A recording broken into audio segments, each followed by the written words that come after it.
Hi everyone, today we will talk about how to fix Facebook Messenger not sending messages.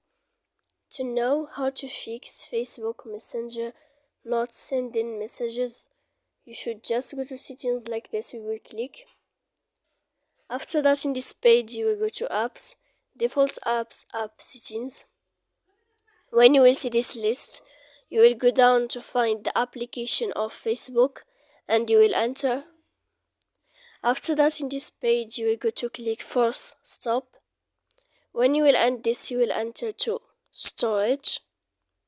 After that, in this page, you will go to click clear cache, and then you will go to click clear data. And after all that, you can update your application.